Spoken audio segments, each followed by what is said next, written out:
Hello everyone, welcome to HFY Beyond Terror. This channel is all about HFY and sci-fi stories, where humanity's underestimated and then proves... The shield OATH the first time Commander Sarav laughed because of something I said. I genuinely thought it was my last day alive, not metaphorically. Not, no, social death.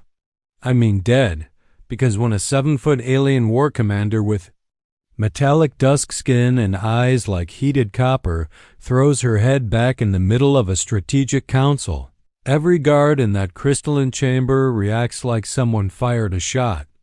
Hands snapped to holsters. Armor plates shifted. Weapons half-drew with that smooth, practiced violence of soldiers who don't ask questions until after the blood.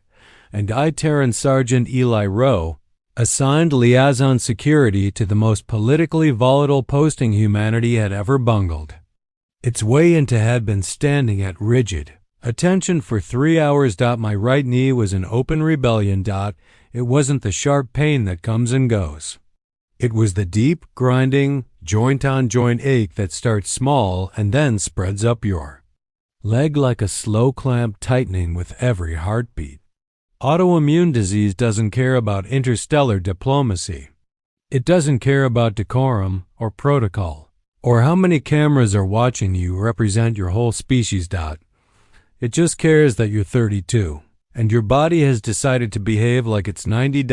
So when Sarav, Supreme Commander of the Xenothari Vanguard, terror of 3 sectors, living legend, tilted her head and asked, in front of 40 jeweled nobles in a hall that pulsed with bioluminescent light, "Terran, why have you remained motionless for so long?" I answered with the first stupid thing my exhausted brain coughed up. "My joints are temperamental, Commander. Cold makes them worse. I'm an ideal guard, really. If someone runs, I can't chase them, so I've become excellent at shooting." First, silence hit the room like a vacuum seal. Then Sarav laughed. Not a polite little sound. Not the clipped amusement of someone being gracious. It was full-bodied, raw, and booming, and it echoed off the vaulted ceiling, where light drifted like living fish through translucent crystal ribs. Every noble's mood jewelry flared bright orange, shock, offense, outrage. I didn't know their codes yet. I was still translating haughty disdain from murderous contempt. "A human who mocks his own weakness," Sarav said, wiping moisture from the corner of one large molten eye. "How unusual." The nobles tittered in a careful way, like knives being sharpened. Sarav leaned forward, amused. "Tell me, little soldier, does your species always find entertainment in its own decline?" I kept my face neutral. My voice stayed even. "We find it beats weeping about it, Commander." Her laughter came again, bigger this time. The jewelry shifted toward yellow-green, uncertainty. They didn't know what to do with a leader who wasn't following the script. Sarav flicked her gaze across the court as if daring them to object. "I like this one," she announced, turning back to the council. "He will attend the feast tonight. I wish to hear more." And that was how I became an alien warlord's personal amusement without submitting an application. My official title was military attaché. My actual job was smiling politely while the Xenothari aristocracy treated humans like an interesting species of trained animal capable of tricks, occasionally clever. Inherently inferior, I'd served 2 deployments on Arden 6, a colony world, where the sky always looked bruised and the ground always smelled like scorched metal.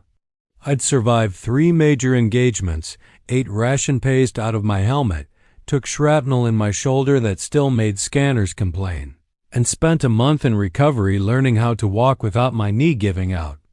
When the Terran Union asked for volunteers to serve on the Xenothari homeworld, I signed up because I was done being buried alive behind paperwork on Lunadoc. No. One mentioned I'd be spending my evenings as entertainment for bored nobility. The Xenothari palace itself didn't help. It wasn't built, it was grown. A city-sized structure of living crystal that responded to movement and sound and emotion. Walk through a corridor and the walls brightened like they recognized you. Whisper and they dimmed as if listening. Raise. Your voice and the entire place shimmered in agitated color. It was like living inside a mood that could turn solid. And Sarav ruled it without wearing a crown, because Xenathari didn't do monarchies. They did command. They did hierarchy. They did strength made visible. In armor, she looked like a storm given form. Liquid metal plates flowing over her frame. A cloak that glimmered like starlight. Eyes that burned like copper poured fresh from a forge. She was powered. And apparently, I was now her favorite curiosity. The feast was worse than the council. At least during official sessions. People pretended I wasn't there. At the feast, I was placed at the lower tables among minor officers and lesser nobles. And every few minutes someone would toss a question at me like they were throwing scraps to see if I'd bite. Is it true Terrans still ignite fuel to travel?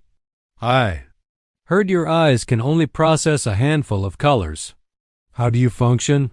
Do you truly sweat salt through your skin? Every question was a trap built out of condescension. I answered politely anyway. Diplomacy is a humiliating sport. You swallow your pride so your species doesn't lose. Trade routes and technology access and the fragile tolerance of a stronger empire. Then Sarav's voice cut down from the high dais. Eli Rowe, approach. The room fell quiet with the speed of a snapped rope. I rose slowly because my me needed time to negotiate with gravity. Then I walked forward, step by controlled step, because limping in front of Xenathari nobles was like bleeding in front of sharks. Sarav leaned on her throne, chin propped on one elegant hand. You amuse me, she said. A warrior who jokes. About pain. Tell me, what battles have you fought? Arden 6, Commander. Defensive operations. Evacuation protection. Rearguard actions. Defensive, she repeated, smiling with open disdain. So you hide behind structures and call yourselves fighters. A ripple of laughter from the nobles. I kept my voice level. We call ourselves survivors. Sarav descended the dais, with predatory grace, closing the distance until her shadow swallowed me. What is survival without victory? Victory without survival, I said, is what Terrans call a tragedy that gets poets paid. Her eyes narrowed, then brightened. You? Darren struck me? You asked. For a moment, I felt the room tighten. Even the living walls seemed to hold their breath, light pooling intense violet. Then Sarav laughed again, bold. Her grin flashed sharp. Very well, little soldier. If you claim warrior status, show the court your proof. My stomach dropped. Your proof, she said, as if she were asking to see a medal. Your scars. Let them judge what kind of warrior you are. The nobles leaned forward. Their jewelry flickered through colors I still couldn't read. This wasn't a request. It was entertainment. Strip, little human. Display yourself. Prove you've suffered enough to be interesting. I looked at Sarav. Her expression wasn't cruel, more like entitled curiosity. The way someone looks at a performer and expects the trick. I had been the joke for weeks. I was tired. As you command, I said. Unfasten my uniform jacket. The room went silent except for the gentle pulse of the palace. The walls shifted into a deep anticipatory indigo. My shirt came off. Then the undershirt. I wasn't a recruitment poster, no sculpted glamour, no heroic symmetry. Just lean muscle built from carrying too much weight over broken terrain. But I had proof. Shrapnel stippled my shoulder and collarbone in pale puckered constellations. A long surgical seam ran down my side where medics had opened me to stop internal bleeding. Burn scars darkened my forearms from a conduit failure. My ribs held faint distortions where blunt trauma had cracked bone and collapsed a lung. Turned slowly. Someone's jewelry flashed hard white. Someone else's went dim and sickly green. I faced the hall again.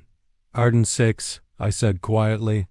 First, set is shrapnel covering civilians during evacuation.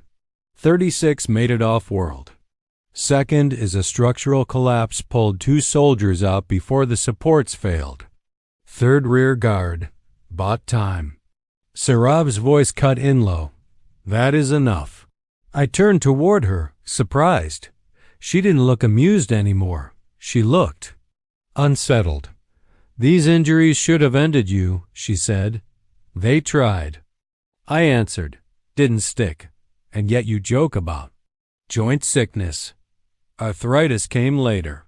Discharge paperwork called it non-optimal combat readiness. Humor makes it easier. Sarav stepped closer. She lifted a hand and touched the shrapnel-marked skin on my shoulder. Her fingers were warm, shockingly so. You wear fragility like armor, she said, so softly I almost missed it. It's what I've got. I said. Something shifted in her face. Not pity, not shame. Something sharper like realization. Then Sarav straightened, turned to the entire hall, and spoke like a thunderclap. I invoked the Keth vow. The reaction was instant. Every Xanathari in the room stood, guards locked into rigid posture. The palace walls flared blinding white, then cycled colors so fast it felt like standing inside lightning. An elder noble with pale eyes stepped forward, horrified. Commander, you cannot. I can, Sarav said, and I do. Voices erupted. This is ceremonial obsolete. He is a foreigner. He is entertainment. Sarav's gaze could have cut metal. I mocked a warrior's suffering. I demanded he display his wounds. For court amusement, I shamed him publicly. This human took no offense. I took offense on his behalf, Sarav snapped. And the law is clear. She turned back to me. Eli Rowe of Terra, I name you my shield bond. In your tongue, war spouse. You will stand beside me in counsel and conflict. Your authority will echo mine. Your enemies will become mine. Your honor will bind to my own. I stared at her. I'm sorry, I said. What? The hall exploded. Shouts, arguments. A noble actually collapsed in dramatic disbelief. Sarav ignored all of it. She drew a curved blade from her belt, elegant, faintly luminous, and dragged it across her palm. Dark blood welled, almost black in the shifting light. She held her hand out to me. By blood and law, she said, quieter now. Accept or refuse. Choose. My mouth was dry. Commander Sarav, I don't understand what you're doing. The Keth vow is our oldest recompense, she said. When a commander dishonors a warrior through mockery, she must offer herself as shield. In older ages, it meant bodyguard. Now, it means bond. That's insane. That is law, she said, eyes bright and unblinking. If you refuse, the court will say I was unwilling to pay my debt. I will not carry that stain. She pushed her bleeding hand closer. Accept or reject, she said. But do it now. I looked past her at the panicking court, at guards ready to spill blood, at nobles who would rather die than watch tradition bend. Then I looked back at Serav. Really, looked behind the arrogance and power. I saw something painfully familiar, someone who had lived her entire life inside expectation, and had only just realized she'd been cruel without understanding it, and she was trying spectacularly, disastrously, to make it right. I was tired of being the joke. I took her hand.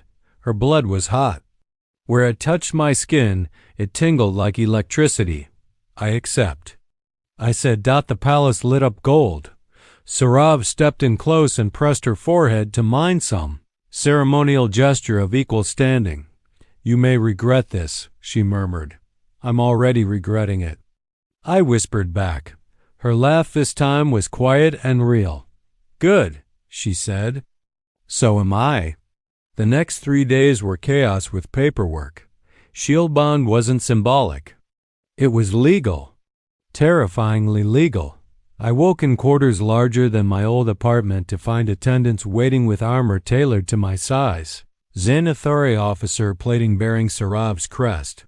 I also woke to official complaints, formal protests, and several threats, one of them written in something that was definitely blood. Terran diplomats cornered me. "You're a sergeant." One hissed, "You can't be tied to the most powerful military leader in Xanathari space." "Undo it." "I can't," I said. "It's binding law." "That's absurd." Welcome to Alien Honor Codes. On the third day, Sarav summoned me not to the throne hall, but to her private chambers. They weren't lavish, they were functional. Tactical maps. Weapon displays. A viewport, overlooking a capital city that glittered like circuitry under starlight. Sarav stood by the glass in simple dark clothing. No armor, no regalia. Without it, she looked tired, like someone who had been holding the weight of an empire in her spine. "Call me Sarav when we're alone," she said. "That seems dangerously informal." "You're my war spouse," she replied, flat. "Formality now is performance." I approached.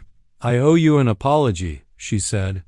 "You invoked an ancient law and tied yourself to me. I think that counts as no." Her voice sharpened. "I owe you one for not seeing you. For laughing at pain I didn't understand." She looked away, jaw tight. "Xanathari medicine erases wounds," she said. "We heal without marks. I've fought campaigns and taken hits, but the next day there is nothing to remember." I understood then. She'd never had to live with the aftermath. "Your scars," she said quietly, "made me realize I'd mocked something I can't comprehend. Pain that becomes part of you. Strength, I thought, isn't never breaking. It's breaking and standing anyway. You're not alone in that," I said carefully. Her gaze flicked to me. "I invoked the Keth vow," she admitted, voice low, "because I was tired of being alone." Something moved in my chest, not attraction exactly, recognition. "Then," I said, "we can be alone together." She laughed soft and honest. "I suppose we can." Training started the next morning. "If I'm supposed to protect you," I told her, "I need to know how Xanathari fight. Right now I'm a liability." So she taught me. Their forms were elegant long reach, fluid arcs, precision. I adapted them to human limitations and taught her what Terrans did when we couldn't afford elegance. Dirty practicality, feints, leverage, improvised violence. You fight without honor. She said after I swept her legs and pinned her before she could blink, "I fight to win." I said, offering a hand. She took it and hauled herself up like gravity was optional. "Teach me that."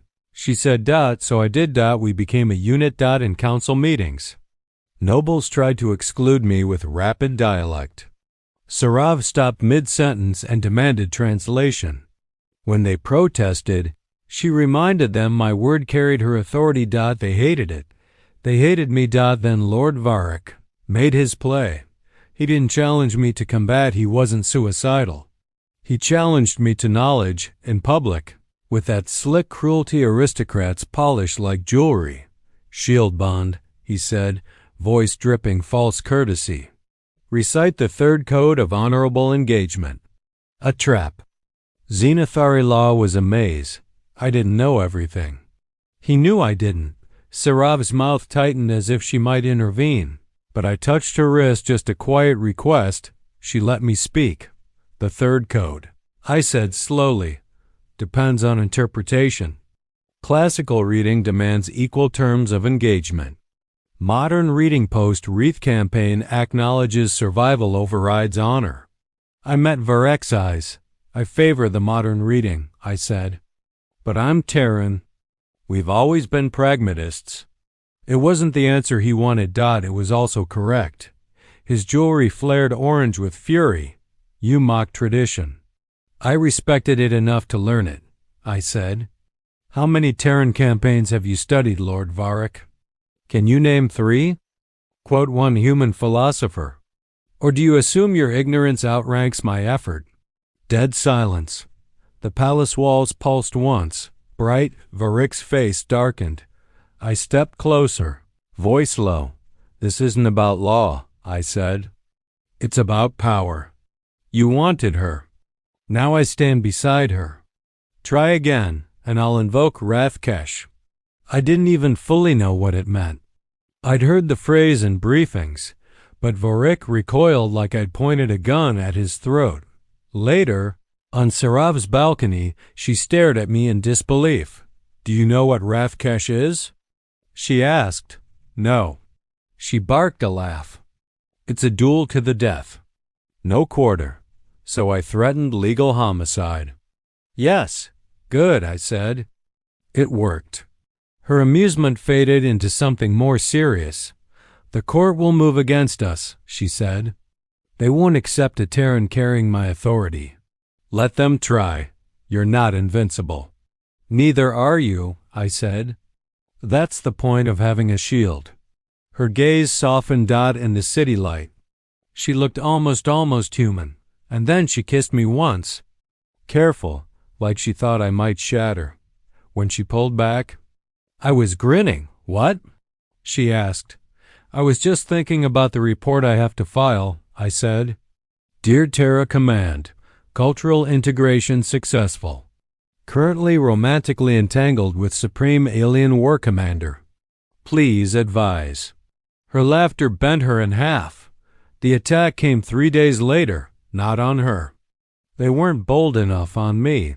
A malfunction during an inspection. A cargo container released early, dropping like a guillotine where we'd been standing. But I'd been watching since. Varric's humiliation. I moved first hooked Sarav's armor with my good arm and dragged her clear. The container hit the deck with enough force to fracture plating. Chaos erupted. And in that chaos, I saw a junior officer breaking away, sprinting for an exit with panic written in every line of his body. Snatched a sidearm from a nearby guard. I fired to disable. The shot tore through his leg. He dropped screaming. I was on him before anyone else reacted, knee in his back, weapon against his skull. Who paid you? I demanded. He broke fast. Names, transfers, promises. It led to Varric and 3 other nobles. A conspiracy, carefully assembled, to remove the Terran shield bond and restore proper order. The trial was public. Ancient. Brutal. Evidence displayed. Testimony read. The conspirators stood rigid, jeweled, and furious, as if indignation could rewrite reality. You attempted to murder my shield bond, Sarav said, voice carrying through the hall. In doing so, you attacked me. Penalty? An elder counselor answered, voice thin with fear. Death or exile, by your word. Sarav turned her gaze to me. Your word carries mine, she said. Judge. Every eye turned. I stepped forward, looked Varric in the face. Exile, I said. Strip their titles. Take their wealth. Send them to frontier colonies where they'll learn what it means to work and bleed. Varric sneered. Mercy from a human. Not mercy, I said. Math. Kill you and you become martyrs. Exile you and you become warnings. I leaned closer. Besides, I said softly, I want you to live a long time. Remembering you were beaten by a Terran with a broken knee. Sarav's laughter rolled through the chamber like thunder. Exile was carried out the next day. And the court learned a new rule. The Terran shield bond was not decorative. That night, Sarav sat on the edge of her sleeping platform. Exhaustion carved into her posture. You spared them, she said. I prevented future idiots from having a rallying cry, I replied. Pragmatism isn't pretty, but it works. She looked up at me. Thank you, she said. For what? For seeing me, she said, voice rough. For standing beside me. For being what I needed before I knew I needed it. I sat next to her. My knee screamed, but I didn't care. You dragged me into this, I said. Lightly, I did. And somehow, I admitted, it's the first place I've felt like I belong in a long time. Her eyes brightened. Then stay, she said, fierce. Not because of law. Because you choose it. I took her hand. I'm still in pain, I said. Still human. Still breakable. So am I, she said, and there was a vulnerability in that confession that felt like a weapon she'd never learned to carry. We kissed again, longer this time, less careful. Full of a future neither of us had planned out, when we finally pulled apart, I exhaled a laugh. What? She asked. I'm going to need a raise, I said. She blinked. Why? Because dating the Supreme Commander is expensive, I said. And also my knee is acting up. Shield bond privilege says you carry me. There is no such rule. Then, we're inventing it. Her eyes narrowed with amused disbelief. Then she lifted me like I weighed nothing. Are unbearable, she muttered. You invoke the Keth vow, I reminded her. Your problem now. She carried me back into the living crystal palace, both of us laughing. And somewhere beyond the doors I could feel the court waking up to the new reality. The Terran who arrived as a joke had become something else. Not despite his weakness. Because of it. Because strength isn't never breaking. It's breaking. And healing. And breaking again, then choosing to stand anyway. And this time, I wasn't standing alone.